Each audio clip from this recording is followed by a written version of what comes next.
का बेटा, अल्लाह का बेटा किसी को करार देना ये इतना बड़ा गुनाह है कि अल्लाह ताला को गाली देना है मेरे भाई। अल्लाह ताला खुद कहता है जब इब्ने आदम मेरा बेटा किसी को करार देता है तो इब्ने आदम मुझे गाली देता है। अल्लाह को गाली दी जा रही है और आप मैरी क्रिसमस बोल रहे हैं, आप मुबारकबाद दे रहे हैं। अल्लाह कुरान में कहता है वक़ालु इत्तख़ज़र रहमान वलदा, ये लोग कहते हैं कि रहमान ने बेटा बना लिया, अल्लाह ने बेटा बना लिया। लक़द जीतुम शैअन इद्दा, तुम बहुत बड़े गुनाह की बात अपने मुंह से निकाल रहे हो। तकादु समावातु यतफ़त्तरन मिन्हु व तनशक़्क़ुल अर्दु व तख़िर्रुल जिबालु हद्दा, ये इतनी खतरनाक बात है कि आसमान फट जाए और जमीन फट जाए और पहाड़ गिर जाए तब भी उतनी बड़ी बात नहीं है जितनी बड़ी बात ये है अन दअऊ लिर्रहमानी वलदा, कि ये कहते हैं कि अल्लाह ताला ने बेटा बना लिया। वमा यंबगी लिर्रहमानी अन यत्तखिज़ वलदा, हालांकि अल्लाह ताला का कोई बेटा नहीं है। अपने बच्चों की तरबियत पर तवज्जो दो मेरे भाई। जो अपने बच्चों को आप सिखाएंगे बच्चा वही सीखेगा, वही करेगा मेरे प्यारे साथी।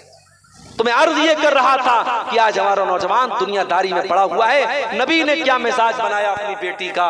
हजरत फातिमा अल्लाह के नबी के पास आती है, शादी हो गई है, अपने हाथों से चक्की चला रही है और हाथों पर नील पड़ चुके हैं, निशान पड़ चुके हैं। उसी हाल में आती हैं और पता चलता है मेरे अब्बा के पास कुछ गुलाम आए। हजरत फातिमा को पता चला मेरे अब्बा के पास कुछ गुलाम आए हैं, कुछ लौंडियां आई हैं। तो इस उम्मीद में आती है कोई एक गुलाम मुझे मिल जाए, कोई एक लौंडी मुझे मिल जाए तो मेरे घर के कामों में सपोर्ट कर दे, मुझे कुछ सहारा मिल जाए। हजरत फातिमा आती हैं, अल्लाह के नबी से मुलाकात नहीं होती, आपसे मुलाकात नहीं होती। हजरत फातिमा अपनी माँ हजरत आयशा से कहती है कि अम्मा आयशा, जब अल्लाह के नबी आ जाएं, मेरे अब्बा आ जाएं, मेरे बाबा आ जाएं, तो आप मेरा पैगाम पहुंचा दीजिएगा कि आपकी बेटी आई थी, ये कह कर के आई थी कि आपकी बेटी के हाथों पे नील पड़ गए, निशान पड़ गए। आपकी बेटी आपसे एक गुलाम मांगने आई थी, अगर हो सके तो अपनी बेटी को एक गुलाम दे दीजिएगा। अल्लाह के नबी जब घर में आए, अम्मा आयशा ने फरमाया कि आपकी बेटी फातिमा आई थी और उसने आपसे गुलाम मांगा है। बुखारी के अल्फाज हैं, अल्लाह के प्यारे नबी उसी वक्त अपनी बेटी के घर पहुंचे, अपनी बेटी के ससुराल पहुंचे। हजरत अली कहते हैं हम दोनों मियाँ बीवी बिस्तर पर लेटे हुए थे, हम दोनों मियाँ बीवी बिस्तर पर सोए हुए थे।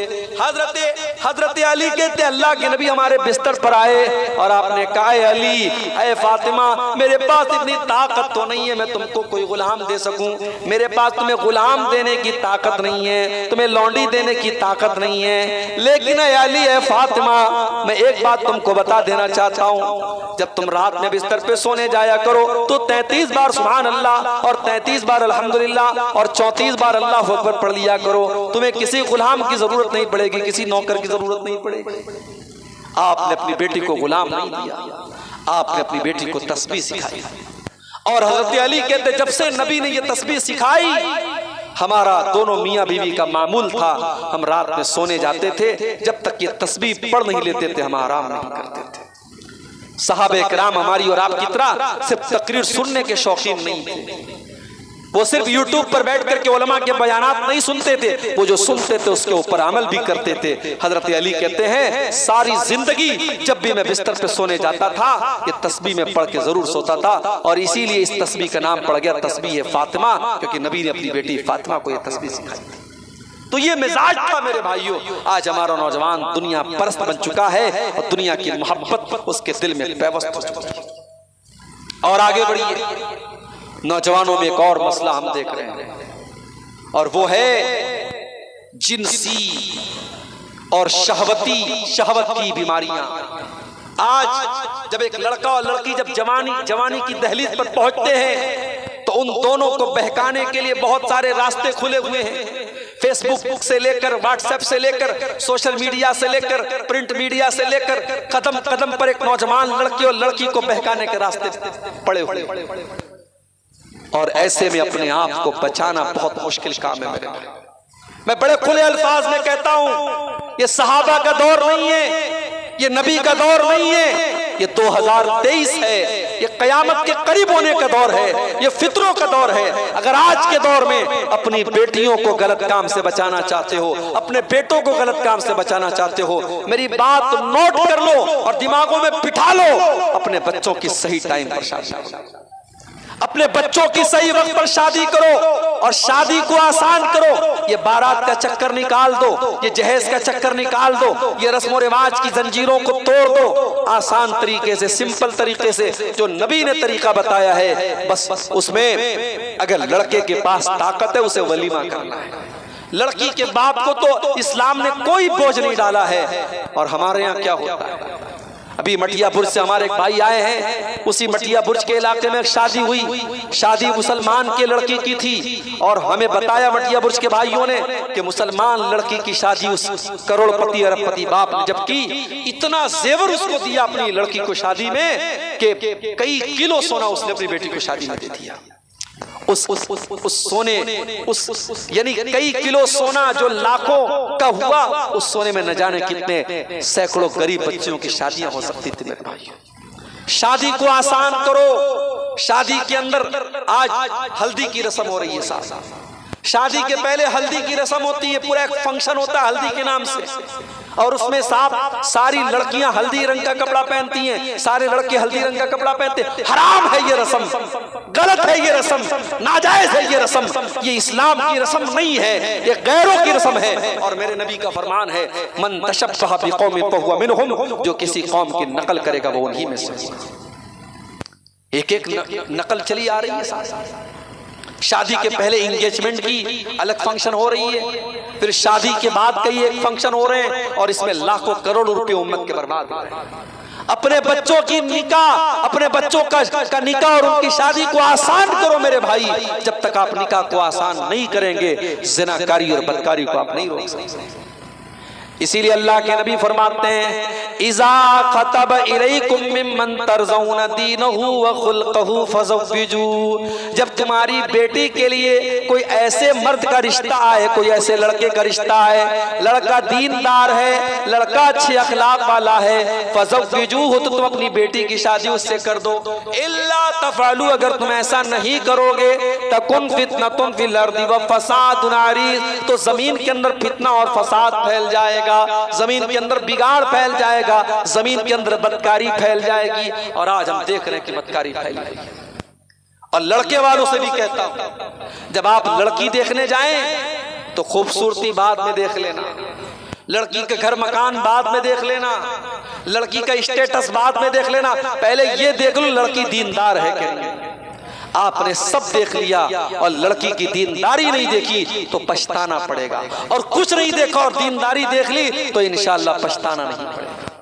अल्लाह के प्यारे नबी फरमाते हैं, तुनकहुल मरातु लिअरबईन, जब किसी लड़की का किसी औरत का निकाह होता है तो चार चीजें उसके अंदर देखी जाती हैं, ले मालिहा वले हसबिहा वले जमालिहा वले दीनिहा। माल देखा जाता है, खूबसूरती देखी जाती है, और उसका खानदान देखा जाता है, और दीनदारी देखी जाती है। आपने फरमाया फस्फर बिज़ातिद्दीन, दीनदार लड़की को अपने निकाह में लेके आ जाओ, कामयाब हो जाओ। दीनदार लड़की को अपने घर में लेके आओ। सास बहू का मसला नहीं होगा, देवरानी जेठानी का मसला नहीं होगा, ननद और भाभी का मसला नहीं होगा। ये घरों में जो झगड़े हो रहे हैं और जो बरकत खत्म हो रही है, वजह यही है, हम शादी ब्याह में सब देखते हैं, दीनदारी नहीं देखते हैं। मेरे भाइयों, दीनदारी की बुनियाद पर आप रिश्ते करने शुरू कर दीजिए और फिर देखिए घर में बरकत होती है कि नहीं होती। तो नौजवानों को अगर गुनाह से बचाना है, हमें जिना को अगर रोकना है, और मैं दो चीजों की गारंटी अगर नौजवान दे दे, मैं नबी के अल्फाज पेश कर रहा हूं, मेरे अल्फाज नहीं है, नबी के अल्फाज हैं, नबी के शब्द हैं, नबी की हदीस है। आपने फरमाया, मैं यज़मन ली मा बैन लिह्यैहि व मा बैन रिजलैहि अज़मन लहुल जन्ना। दो चीजों की गारंटी दे दो, मैं तुम्हें जन्नत की गारंटी देता हूं। एक जबान की गारंटी दे दो और एक शर्मगाह की गारंटी दे दो। जबान का गलत इस्तेमाल नहीं करोगे और शर्मगाह का गलत इस्तेमाल नहीं करोगे, ज़िना नहीं करोगे, बदकारी नहीं करोगे, दो चीजों की गारंटी दे दो, मैं तुम्हें जन्नत की गारंटी देता हूं।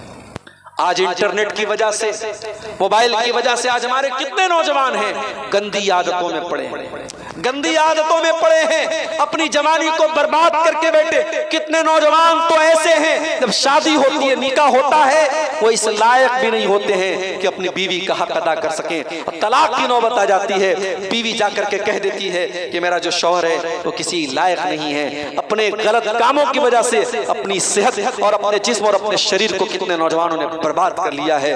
मेरे भाइयों, इसके पहले कि पछताना पड़े, अपने जिस्म को मत बर्बाद करो, अपनी शहवतों का गलत इस्तेमाल मत करो, अपनी शर्मगाह की हिफाजत करो। आज हमारा नौजवान इसमें भी बर्बाद पड़ा हुआ है। और आगे आज हमारा नौजवान, एक और बहुत बड़ा मसला हमारे नौजवान के साथ है कि साहब पॉलिटिक्स में चला गया। चलो कोई बात नहीं, पॉलिटिक्स में गए, अच्छी बात है, कौम की खिदमत करो, सेवा करो। कितने नौजवानों को मैं जानता हूं जब वो राजनीति में जाते हैं, जब वो पॉलिटिक्स में जाते हैं, पॉलिटिक्स में जाने के बाद वो नौजवान हलाल और हराम को भूल जाते हैं, शिर्क क्या और इस्लाम क्या इसको भूल जाते हैं। वो ऐसे बहुत सारे काम भी करते हैं जो इस्लाम की नजर में हराम है। आपके बंगाल में ये ज्यादा मैं देख रहा हूं कि दूसरों को खुश करने के लिए वो पत्थर के आगे भी सजदा कर रहा है, कब्र के आगे भी सजदा कर रहा है, किसी बड़े के आगे जाकर के भी झुक रहा है। राजनीति का मतलब ये नहीं है मेरे भाई। जो राजनीति और जो पॉलिटिक्स आपको इस्लाम से दूर कर दे, आपके रब से दूर कर दे, ऐसी पॉलिटिक्स को छोड़ दो मेरे भाई। नहीं करना है ऐसी पॉलिटिक्स। ऐसा कोई पद लेना, ऐसा कोई ओहदा लेना नहीं लेना है जिस ओहदे और जिस पद की वजह से आपको अपनी शरीयत को कुर्बान करना पड़े। तौहीद के मामले में कोई कॉम्प्रोमाइज नहीं करना है, अकीदे के मामले में कोई कॉम्प्रोमाइज नहीं करना है। मेरे भाइयों, याद करो अपने नबी की सीरत को कि आपके नबी को ऑफर नहीं किया गया। एक मर्तबा मक्का के काफिर आए अल्लाह के नबी के चचा अबू तालिब के पास और कहा आपके भतीजे से हम बहुत परेशान हैं, अपने भतीजे को समझाइए वरना अंजाम अच्छा नहीं होगा। अल्लाह के नबी के चचा आए, अबू तालिब का बेटा, भतीजा, तू मेरे कंधे पर उतना बोझ मत डाल जो मेरे बर्दाश्त के बाहर है, जो मेरी ताकत के बाहर है। बेटा वो बोझ मेरे ऊपर मत डाल। आपने कहा चचा तब मैं क्या करूं? कहा बेटा लोग मेरे पास आकर के ऐसी ऐसी बातें कर रहे हैं, मैं बस यही कहना चाहूंगा मेरे ऊपर इतना बड़ा बोझ मत डाल। अल्लाह के नबी ने फरमाया, ऐ चचा जान कान खोल करके सुन लीजिए, अगर ये लोग मेरे दाहिने हाथ में सूरज रख दें और बाएं हाथ में चांद रख दें और फिर ये कहें कि मैं इस्लाम को छोड़ दूं और मैं तौहीद की दावत देना छोड़ दूं, मैं इस्लाम का पैगाम फैलाना छोड़ दूं, ऐ चचा जान तब भी मैं ये पैगाम नहीं छोड़ सकता, तब भी मैं ये मिशन नहीं छोड़ सकता, मैं तौहीद की दावत देना नहीं छोड़ सकता। एक ऐसा मौका भी आया जब मक्का के काफिरों ने आकर के ऑफर दिया, ऐ मोहम्मद सल्लल्लाहु अलैहि वसल्लम एक दिन हम अल्लाह की इबादत करने के लिए तैयार हैं, एक दिन हम अल्लाह की इबादत करेंगे और एक दिन आप हमारे 360 बुतों की इबादत कीजिए। ये ऑफर लेकर के आए थे। अल्लाह के नबी ने जवाब में सुना दिया, कुल या अय्युहल काफिरून ला आबुदु मा ताबुदून वला अंतुम आबिदून मा आबुद। ऐ नबी आप कह दीजिए इन काफिरों से, जिसकी इबादत तुम करते हो उसकी इबादत मैं नहीं कर सकता और जिसकी इबादत मैं करता हूं उसकी इबादत तुम नहीं कर सकते। आजकल एक वीडियो बड़ा वायरल हो रहा है, शायद आप लोगों ने भी सुना होगा। हमारे मुल्क के सबसे बड़े ओहदे पर बैठे हुए एक साहब वीडियो कॉल के जरिए उड़ीसा के एक मुसलमान से बात कर रहे हैं और उड़ीसा का वो मुसलमान जिसका नाम लेकर के कहा जाता है कि ये आपसे बात करना चाहता है, तो हमारे मुल्क के सबसे बड़े ओहदे पर बैठा हुआ इंसान ये कहता है, वो कहता है नमस्ते सर, तो ये कहते हैं जय जगन्नाथ। सुनाई दिया? उससे जय जगन्नाथ उसके मुंह से निकलवाते हैं। और जब फेसबुक पर मैंने ये वीडियो देखा तो कमेंट में मैंने देखा कि बड़े नारे लग रहे थे, साहब अब तो मुसलमानों के मुंह से भी जय जगन्नाथ का नारा लगाया जा रहा है। हम इस मुल्क के हुक्मरानों से ये कह देना चाहते हैं, ये मुल्क सेकुलर था और सेकुलर है। इस मुल्क की बुनियादों में सारे मजाहिब को लेकर के चलने की बात लिखी है इस मुल्क के संविधान में। इस मुल्क का संविधान इस बात की इजाजत नहीं देता है कि आप किसी दूसरे मजहब के इंसान को अपने मजहब के नारे के लिए मजबूर करें। हम किसी गैर मुस्लिम को नारे तकबीर के लिए मजबूर नहीं करते। हम किसी गैर मुस्लिम से नहीं कहते वो हमें अस्सलाम वालेकुम कहे, तो हमें भी मजबूर न किया जाए कि हम किसी दूसरे मजहब का नारा और किसी दूसरे माबूद का नारा लगा करके हम उनका इस्तेकबाल करें। ये मुल्क कभी इस स्टेज पर पहुंच चुका है। दुआ कीजिए अल्लाह हमारे हुक्मरानों को सही अकल दे। वो अल्लाह हमें इस मुल्क से मोहब्बत है और हम ये चाहते हैं इस मुल्क की मिट्टी में जो प्यार और मोहब्बत शामिल है, इस मुल्क को आज़ाद कराने में हमारे बाप दादा का खून शामिल रहा है। हम चाहते हैं कि ये मुल्क जो इसका वकार था, जो इसकी इज्जत थी, जो सम्मान था, वो बाकी रहे। और इस मुल्क के लिए कल भी हमने जान दी है और आइंदा भी जरूरत पड़ी तो अपने खून का आखिरी कतरा इस मुल्क के लिए हम बहाने को तैयार हैं। मगर मुल्क को आज इस तरीके से बर्बाद किया जा रहा है और नफरत की खेती की जा रही है और इसकी जड़ों में नफरत को भरा जा रहा है। उन हालात को देख करके मेरे भाइयों में बड़ा अफसोस होता है। अपने नौजवानों से कहना चाहूंगा, पॉलिटिक्स और सियासत में जाओ, पॉलिटिक्स करो, कौम की खिदमत करने का तरीका राजनीति और पॉलिटिक्स भी है, मगर अपने दीन और शरीयत से कॉम्प्रोमाइज करके राजनीति नहीं करना है मेरे भाई। हमारे नौजवानों की एक प्रॉब्लम और भी है, जरा सी ताकत आई, जरा सा शरीर में खून आया तो ताकत का गलत इस्तेमाल करना, गुंडागर्दी करना, अपनी ताकत से लोगों को ऊपर जुल्म करना। याद रखो मेरे भाई, इस्लाम आपको ये तालीम तो देता है कि ताकतवर बनो। अल्लाह के नबी ने फरमाया अल मोमिनुल कविय्यु खैरुन व अहब्बु इलल्लाहि मिनल मोमिनिज़ ज़ईफ़। ताकतवर मोमिन अल्लाह ताला को ज्यादा पसंद है कमजोर के मुकाबले में। आप ताकतवर बने ये अल्लाह को पसंद है, मगर ताकत का इस्तेमाल कभी गलत नहीं करना है। अपनी ताकत से जालिम को, मजलूम की मदद करना है और जालिम को रोकना है। अल्लाह के नबी ने फरमाया उनसुर अखाका ज़ालिमन व मजलूमन, अपने भाई की मदद करो चाहे वो जालिम हो चाहे वो मजलूम हो। अगर तुम्हारा भाई जालिम है तब भी उसकी मदद करो और मजलूम है तब भी उसकी मदद करो। सहाबा ने कहा अल्लाह के नबी मजलूम की मदद तो समझ में आती है, जालिम की मदद कैसे करेंगे? आपने फरमाया जालिम को जुल्म से रोको, जालिम को जुल्म करने से रोको, यही उसकी मदद है। मेरे नौजवान साथियों, अपनी ताकत का इस्तेमाल जालिम के जुल्म से रोकने के लिए और मजलूम की मदद के लिए करो, कभी अपनी ताकत का गलत इस्तेमाल मत करो। और यहाँ पर एक बात मैं ये भी बताना चाहता हूँ कि आज हमारे बहुत सारे नौजवान ऐसे हैं, गुस्से में आते हैं तो कुछ भी बोल देते, कुछ भी कर देते हैं। अभी एक देवबंद के एक नौजवान ने ट्विटर के ऊपर कोई चीज ट्वीट की जो हमारे भारत के संविधान और भारत के कानून के खिलाफ थी। आज उस लड़के को जेल में डाल दिया गया। आप ये भी जानते हैं कानून का मिसयूज भी बहुत तेज होता है। अगर वही कानून उसका कोई दुरुपयोग दूसरे मजहब का इंसान करेगा, उसको उतना जल्दी गिरफ्तार नहीं किया जाएगा, मुसलमान करेगा फौरन गिरफ्तार कर लिया जाएगा। हम ये हालात भी देख रहे हैं, इसलिए हमें बहुत अलर्ट रहने की जरूरत है मेरे नौजवानों। फेसबुक का इस्तेमाल और सोशल मीडिया का इस्तेमाल बहुत एहतियात के साथ करो। कोई ऐसी बात अपने मुंह से मत निकालो, कोई ऐसी पोस्ट मत डालो जिससे आपके ऊपर, आपके वालिदैन के ऊपर, आपके परिवार के ऊपर, आपकी कम्युनिटी के ऊपर कोई मुसीबत आए। आप रिप्रेजेंट करते हैं मुसलमान को। जब आप कहते हैं मेरा नाम मोहम्मद है, मेरा नाम अब्दुल्ला है, मेरा नाम अब्दुर्रहमान है, आप मुसलमान पूरी कौम को रिप्रेजेंट करते हैं। आप अपनी हरकतों से कोई ऐसा काम मत कीजिए जिससे पूरी कौम को नुकसान पहुंचे। आज हमारे नौजवानों को इस बात को भी समझना पड़ेगा। अपने गुस्से को कंट्रोल करो, अपने जज्बात को कंट्रोल करो। अल्लाह के नबी फरमाते हैं लईसा शदीदु बिस्सुरा, पहलवान वो नहीं है, मजबूत वो नहीं है जो दुश्मन को कुश्ती में पछाड़ दे। इन्नमा शदीदुल लज़ी यमलिकु नफ्सहु इंदल गज़ब, पहलवान तो वो है जो गुस्से के टाइम अपने आप को कंट्रोल कर ले। अपने आप को गुस्से के टाइम कंट्रोल कर लेना, ये है ताकतवर की निशानी। तो मेरे भाइयों, ये हमारे नौजवानों में बिगाड़ पाया जाता है। अब आइए इसका हल क्या है, इसका इलाज क्या है, हम नौजवानों की इस्लाह कैसे करें, नौजवानों को दीन से करीब कैसे करें। उसमें सबसे पहली चीज जो मैं बता रहा हूं उसको नोट कर लीजिए। अगर हमारा नौजवान दीन से जुड़ना चाहता है तो उसके लिए एक ही तरीका है, अल्लाह और उसके रसूल की तरफ लौट आओ, कुरान और हदीस की तरफ लौट आओ, शरीयत की तरफ लौट आओ, अपने दीन की तरफ लौट आओ। यही तुम्हारी कामयाबी का रास्ता है मेरे भाई। तुम्हारे नबी ये फरमा करके गए इन्नी क़द तरक्तु फ़ीकुम शय्यैन, मैं दो चीजें तुम्हारे दरमियान छोड़ के जा रहा हूँ। लन तज़िल्लु बादहुमा, जब तक उन दोनों चीजों को थामे रहोगे कभी तुम गुमराह नहीं हो सकते।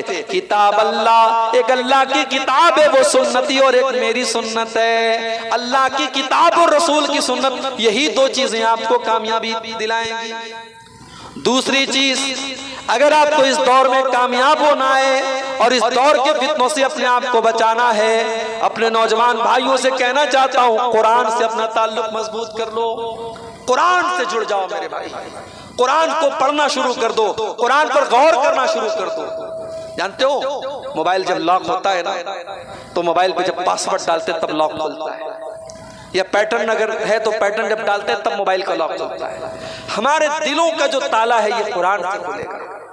अफला यतदब्बरून हाज़ल कुरान अम अला कुलूबिन अक़फ़ालुहा, ये लोग कुरान के ऊपर गौर क्यों नहीं करते? क्या इनके दिलों के ऊपर ताला लगा हुआ है? दिलों के ऊपर ताला इसलिए लगा है क्योंकि हम कुरान के ऊपर गौर नहीं करते।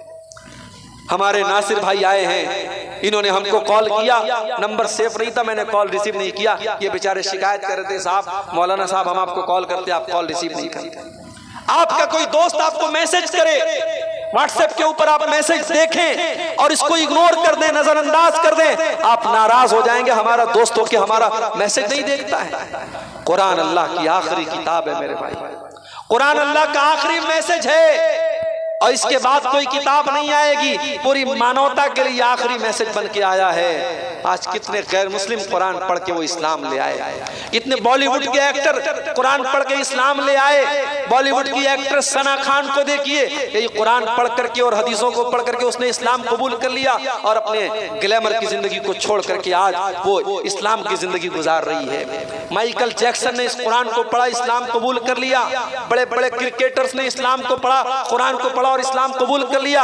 आज कुरान का हिंदी में अनुवाद मौजूद है, कुरान का बंगला में अनुवाद मौजूद है, कुरान का इंग्लिश में ट्रांसलेशन मौजूद है। अगर आप अरबी में कुरान नहीं समझ सकते, अपनी लैंग्वेज में, अपनी भाषा में, अपनी जुबान में कुरान को पढ़िए मेरे भाई, कुरान को समझिए और अपने बच्चों और बच्चियों को भी कुरान पढ़ाइए। सिर्फ अरबी में रट्टू तोते की तरह कुरान पढ़ लेना ये कुरान का हक अदा करना नहीं है। शायर कहता है, ताकों में सजाया जाता हूँ, पढ़ पढ़ के सुनाया जाता हूँ, आंखों से लगाया जाता हूँ, सीने में बसाया जाता हूँ। कुरान के साथ ये सारा काम तो हो रहा है, उसे आंखों में लगाया भी जा रहा है, उसे रेशम के कपड़ों में लपेटा भी जा रहा है। कुरान को उठा उठा करके लोग कसम भी खा रहे हैं, मगर कुरान पर कोई गौर नहीं करता है, कुरान को कोई समझने की कोशिश नहीं करता है। कुरान अल्लाह का आखिरी पैगाम है मेरे भाई, कुरान से करीब रहिए। इसी तरीके से मेरे नौजवान साथियों, एक और पैगाम आपको देना चाहता हूं। अगर इस दौर में दीन से जुड़ना है, अपने उलमा से जुड़ जाओ, अपने उलमा से अपना ताल्लुक मजबूत कर लो। ये उलमा ही आपको फितनों के दौर में बताएंगे सही क्या है, गलत क्या है, नाजायज क्या है, जायज क्या है, हलाल क्या है, हराम क्या है। उलमा की रहनुमाई में काम करो। अगर आप आजाद होकर काम करेंगे, अपनी मनमर्जी से काम करेंगे, नाजायज काम भी आप करेंगे, गलत कारोबार में भी आप हाथ डालेंगे, जो चीज शरीयत के हिसाब से सही नहीं है वो काम भी आप करेंगे। लेकिन जब उलमा की रहनुमाई में आप काम करेंगे तो उलमा आपको बताएंगे सही क्या है, गलत क्या है। इसलिए अपने उलमा से अपने कांटेक्ट को मजबूत करो और अपने जिंदगी में जहां प्रॉब्लम आए, समस्याएं आए और आपको लगे कि यहाँ हमें शरीयत की रहनुमाई की जरूरत है, वहां आप अपने उलमा से कांटेक्ट करके उनसे आप रहनुमाई हासिल करो। इसी तरीके से मेरे भाइयों, मौजूदा दौर में एक बहुत बड़ा फितना औरत का फितना है। औरत के फितने से अपने आप को बचाना है। जब तक आपकी शादी नहीं हुई है, किसी गैर महरम लड़की से आपने इश्क और मोहब्बत और प्यार के नाम पे अगर आप सोशल मीडिया पर उससे बातें कर रहे हैं, उससे चैटिंग कर रहे हैं, उससे वीडियो कॉलिंग कर रहे हैं, हराम और ये ज़िनाकारी है जो आप कर रहे हैं। आंखों का ज़िना कर रहे हैं आप। अगर हाथों से उसको छू रहे हैं तो हाथों का ज़िना कर रहे हैं, अगर जुबान से उससे बातें कर तो ये जुबान का ज़िना कर रहे हैं। औरत के फितने से अपने आप को बचाओ मेरे भाई। अल्लाह के नबी फरमाते हैं, लिकुल्ले उम्मतिन फितना, हर उम्मत के लिए एक फितना है और मैंने अपनी उम्मत के लिए सबसे खतरनाक फितना क्या छोड़ा है। आपने फरमाया, मा तरक्तु फितनतन अज़र्रा अल-रिजाल मिन उम्मती मिनन निसा, मेरी उम्मत के मर्दों के लिए सबसे खतरनाक फितना अगर कोई है तो औरत का फितना है। इतना खतरनाक फितना है औरत का फितना कि हजरत यूसुफ अलैहिस्सलाम ने जेल में जाना पसंद कर लिया, मगर औरत के फितने से अपने आप को बचाया। जब यह फैसला हुआ कि हजरत यूसुफ को जेल में डाला जाए तो हजरत यूसुफ ने दुआ की, रब्बि सिजनु अहब्बु इलैया मिम्मा यदऊननी इलैहि, ऐ अल्लाह मुझे जेल जाना पसंद है, मुझे कैद हो जाना पसंद है, मगर इन औरतों के जाल में फंसना मुझे पसंद नहीं है। तो औरत के फितने से आपको बचना है। अपनी बहनों से कहना चाहूंगा, किसी के आई लव यू के चक्कर में मत आना, किसी की नाजायज मोहब्बत मत बनना।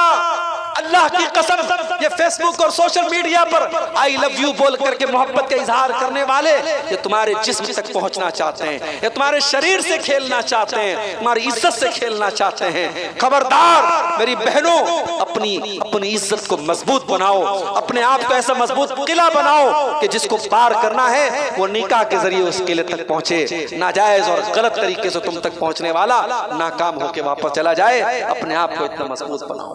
और मेरी बहनों, कान खोल करके सुन लो, तुम इस्लामी औरत हो, तुम मुसलमान औरत हो, तुम्हारा शरीर अल्लाह की अमानत है। फेसबुक पर और व्हाट्सएप के स्टेटस पर अपने फोटोज डालना, अपने वीडियोस डालना और अपनी खूबसूरती को जाहिर करना ये जायज नहीं है। कुरान कहता है वला युब्दीना ज़ीनतहुन्ना, ऐ मुसलमान औरतों अपनी सुंदरता को, अपनी जीनत को, अपने सौंदर्य को, अपनी खूबसूरती को जाहिर न करो, गैर मर्दों के सामने अपनी जीनत को जाहिर न करो। इस्लाम तो यहाँ तक कहता है कि अगर आप अपने घर में हैं और आपका भाई उसी घर में है, आपका बाप उसी घर में है, आपका ससुर उसी घर में है, कुरान कहता है वलियज़रिबना बिखुमुरिहिन्ना ला जुयूबिहिन्ना, अपने भाई के सामने, अपने बाप के सामने, अपने ससुर के सामने भी अपने दुपट्टे को गरेबान पे रखो।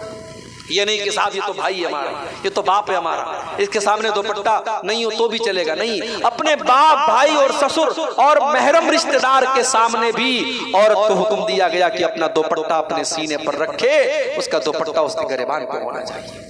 यही नहीं, आगे फरमाया वला यज़रिबना बिअरजुलिहिन्ना लियुलमा मा युख्फीना मिन ज़ीनतिहिन्ना, ऐ मुसलमान औरत जब तू पायल पहन करके अपने घर में चले तो पायल की आवाज, तेरी पायल की झनकार गैर मर्दों तक नहीं जानी चाहिए, तेरे पाँव की आवाज भी गैर मर्दों तक नहीं जानी चाहिए। मेरी प्यारी माँ बहनों, जो इस्लाम, जो कुरान आपको पायल की आवाज भी गैर मर्दों तक जाने से मना कर रहा है, वो इस्लाम इस बात की परमिशन कैसे दे देगा कि फेसबुक के ऊपर हजारों लाखों लोगों के बीच में आप अपने फोटो डाल दें, व्हाट्सएप के स्टेटस पर आप फोटो डाल दें, आप सोशल मीडिया के ऊपर अपने फोटो डाल दें। शादी ब्याह के मौके पे वीडियो रिकॉर्डिंग वाला आता है और लेडीज के कमरे में घुस करके, दुल्हन के कमरे में घुस करके सबका फोटो और वीडियो बनाता है। और ये बड़े बड़े नमाजी लोगों के घर में भी ये काम हो रहा है। अल्लाह हम सबको माफ फरमाए। मेरे भाइयों, हराम है ये चीज। औरत को अपने हुस्न की नुमाइश नहीं करनी चाहिए, उसे अल्लाह ताला ने उसके शौहर के लिए बनाया है। तो मेरी बहनों, आप किसी की नाजायज मोहब्बत न बने, आप बड़ी कीमती चीज हैं। अल्लाह के नबी ने फरमाया दुनिया कुल्लुहा मता, दुनिया पूरी की पूरी फायदा उठाने की चीज है। वह खैरो मता दुनिया, और दुनिया की सबसे कीमती दौलत अल मरअतु सालिहा, नेक औरत है। जब नेक औरत दुनिया की सबसे बड़ी दौलत है तो मेरी माँ और बहनों, 10,000 का और 5,000 का मोबाइल होता है तो आदमी कहीं भी रख लेता है, मगर जब 50,000 का, 60,000 का आईफोन लेता है तो उस पर बड़ा महंगा स्क्रीन गार्ड लगाया जाता है, बड़े महंगे कवर में उसको रखा जाता है कि साहब ये 50,000 का, 1 लाख का मोबाइल है। आप दुनिया की सबसे कीमती दौलत है। और इस्लाम ने इसलिए आपको पर्दे और नकाब में निकलने का हुक्म दिया है। जब घर से आप निकलें तो पर्दे में निकलें, नकाब में निकलें, ताकि दुनिया को पता चल जाए ये मुसलमान औरत है, ये पर्दे में रहने वाली औरत है। और जो औरतें ऐसा कपड़ा पहनती हैं, जो कपड़ा पहन करके वो उनका शरीर नजर आता है, सुन लीजिए, मैं जान रहा हूँ रात का वक्त हो रहा है और सर्दी का मौसम भी है, आपके सब्र का ज्यादा इम्तिहान नहीं लूंगा, आखिरी चंद बातें आपके सामने बयान कर रहा हूँ। जो मुसलमान औरत अपने ऐसा कपड़ा पहनती है, आज बंगाल में हमारी बहुत सारी बहनें साड़ी पहनती हैं, साड़ी में ऐसा लिबास है, उसमें पीठ भी नजर आ रही है, उसमें बाजू भी नजर आ रहे हैं, उसमें सीना और पेट भी नजर आ रहा है। ऐसा शरीर पर ऐसा कपड़ा पहनना कि जिस कपड़े से उसके बदन का हिस्सा झलक रहा है और उसका शरीर नजर आ रहा है। कान खोल करके सुन लो, अल्लाह के प्यारे नबी की हदीस आपको सुना रहा हूँ। अल्लाह के नबी फरमाते हैं, सही मुस्लिम की रिवायत है, सिनफान मिन अहलिन नारी लम अरहुमा, 2 किस्म के लोग मेरी उम्मत के अंदर ऐसे होंगे जिनको अभी मैंने नहीं देखा है, यानी वो कयामत के पहले आएंगे, वो बाद के दौर में आएंगे और वो जहन्नम में जाएंगे। कौन कौन होंगे? नंबर 1, कौमुन माहुम सियातुन काज़नाबिल बकरी यज़रिबून बिहन्नास, ऐसे लोग आएंगे जिनके हाथ में गाय की दुम की तरह कोड़ा होगा और वो कोड़े से लोगों को मारेंगे, यानी अत्याचार करेंगे, जुल्म करेंगे। और आज ये जुल्म बहुत सारे लोग कर रहे हैं। किसी को कुर्सी का लालच है, किसी को अपने पावर का नशा है, किसी को अपनी कुर्सी का नशा है। लेकिन कान खोल करके सुन लो, कुर्सी वालों तुम भी सुन लो, इख्तिदार वालों तुम भी सुन लो, अपने ओहदों पर नाज करने वालों तुम भी सुन लो। अल्लाह ताला रस्सी को ढील दिए हुए है और जितने अल्लाह ताला रस्सी को टाइट करेगा फिर अल्लाह की पकड़ बड़ी खतरनाक होती है। भी कान खोल करके सुन लो। हमने इसी मुल्क में ऐसे भी लोगों को देखा है जो आज से 30 साल पहले नफरत फैला रहे थे और आज उनको कुत्ता भी पूछने वाला नहीं है। और आज जो नफरत की बुनियाद पर राज कर रहे हैं वो भी कान खोल करके सुन ले, आने वाले वक्त में उनको भी कोई पूछने वाला नहीं होगा। इस मुल्क का इतिहास यही बताता है मेरे प्यारे साथियों, लोगों पर जुल्म करने वाला जहन्नम में जाएगा। और नंबर 2, वनिसाउन कासियातुन आरियातुन मुमीलातुन माइलातुन, ऐसी औरतें भी जहन्नम में जाएंगी जो कपड़ा पहन करके नंगी होंगी। जरा गौर से अल्लाह के नबी के अल्फाज सुनो, कपड़ा पहन करके नंगी होंगी, यानी कपड़ा इतना टाइट और चुस्त होगा, यानी कपड़ा इतना ट्रांसपेरेंट और बारीक होगा, उससे उनका शरीर झलकेगा, उनके पार्ट्स ऑफ बॉडी नजर आएंगे, उनके शरीर के अंग नजर आएंगे, वो अंग प्रदर्शन करेंगी, वो शरीर को जाहिर करेंगी। आपने फरमाया ला यदखुलनल जन्ना, ऐसी औरतें जन्नत में नहीं जाएंगी। और जन्नत में जाना तो बड़ी दूर की बात है, वला यजिदन रिहा, जन्नत की खुशबू भी नहीं पा सकेंगी, जन्नत की खुशबू भी नहीं पा सकेंगी। मेरी प्यारी माँ और बहनों, आपका जन्नत में जाना बहुत आसान है। अल्लाह के वास्ते जन्नत में जाने को मुश्किल मत बनाइए। मैं कहता हूँ मर्दों के मुकाबले में औरत के जन्नत में जाना बहुत आसान है। औरत 4 काम कर ले जन्नती है, सिर्फ 4 काम कर ले औरत जन्नती है। अल्लाह के नबी फरमाते हैं अय्युम इम्रातिन सल्लत खम्सहा व सामत शारहा व अताअत ज़ौजहा व अहसनत फरजहा, जो औरत 4 काम कर ले, पहला काम 5 टाइम की नमाज की पाबंदी करे, दूसरा काम रमजान का रोजा रखे, तीसरा काम शौहर की इताअत और खिदमत करे, और चौथा काम अपनी आबरू की, अपनी इज्जत की, अपनी शर्मगाह की हिफाजत करे। ये 4 काम जो औरत कर रहे, अल्लाह के नबी फरमाते हैं दखलत मिन अय्यबुहा बिल जन्नति शात, वो जन्नत के जिस दरवाजे से चाहे जन्नत में जा सकती है। ये 4 काम मेरी प्यारी माँ और बहनों आप कर लें, आपका जन्नत में जाना तय है। और मैं आपको मिसाल देता हूं, आपके लिए आइडियल हैं हजरत मरियम। हजरत मरियम आपके लिए आइडियल हैं जिन्होंने हमेशा अपनी आबरू को बचा के रखा। आपके लिए आइडियल हजरत आसिया हैं जो फिरौन जैसे जालिम की बीवी थी और फिरौन के महल को छोड़ करके उन्होंने अपनी तौहीद को बचाया और अपने ईमान को बचाया। आपके लिए मिसाल हजरत आयशा है जो अल्लाह के नबी की सबसे चहेती बीवी थी और 2210 हदीसों को उन्होंने याद किया और उम्मत के सामने बयान किया, और इतना इल्म था उनके पास कि बड़े बड़े सहाबा उनसे मसला पूछा करते थे। आपके लिए आइडियल हजरत खदीजा हैं जो अल्लाह के नबी की पहली बीवी थी और हर मुश्किल टाइम पर अल्लाह के नबी के लिए खड़ी रहती थी। आपके लिए मिसाल हजरत फातिमा है जो नबी की बेटी हैं और हमेशा अपने आप को उन्होंने पर्दे में रखा और कभी किसी गैर के सामने अपने आप को जाहिर नहीं किया। मेरी प्यारी माँ और बहनों, आपके लिए आइडियल ये उम्मत की औरतें हैं, ये फिल्मों में नाचने गाने वालियां, ये अपने शरीर को दिखाने वाली, ये अपने जिस्म की नुमाइश करने वाली। और एक साबुन भी बिक रहा है मार्केट में तो औरत को नंगा किया जा रहा था, साबुन बिक रहा है। एक शैम्पू बिक रहा है, औरत को नंगा किया जा रहा था, शैम्पू बिक रहा है। औरत को इतना हकीर और इतना सस्ता बना दिया लोगों ने। मेरी प्यारी माँ और बहनों, इस्लाम ने आपको बड़ी वैल्यू दी है, बड़ा महत्व दिया है। अपने महत्व और अपनी कीमत को समझिए, अपनी वैल्यू को कम मत कीजिए। दुआ कीजिए अल्लाह ताला से।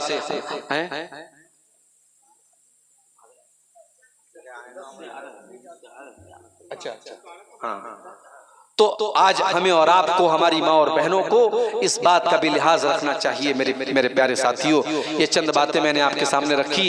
इसमें नौजवानों की इस्लाह के ताल्लुक से भी बातें आई हैं और औरतों की इस्लाह के ताल्लुक से बातें भी आई हैं। शुरू में मैंने एक आयत पढ़ी थी खुतबे मसनूना के बाद। मैं चाहता हूँ उस आयत का तर्जमा करके, उसका अनुवाद करके मैं बात खत्म करूँ। ये अल्लाह ताला ने सूरह राद की आयत है, इसमें अल्लाह ताला ने फरमाया कि इन्नल्लाह ला युगय्यिरु मा बिक़ौमिन, अल्लाह तबारक व तआला किसी किसी कौम के हालात को नहीं बदलता है, हत्ता युगय्यिरू मा बिअनफुसिहिम, जब तक वो लोग खुद अपने हालात को नहीं बदल देते हैं।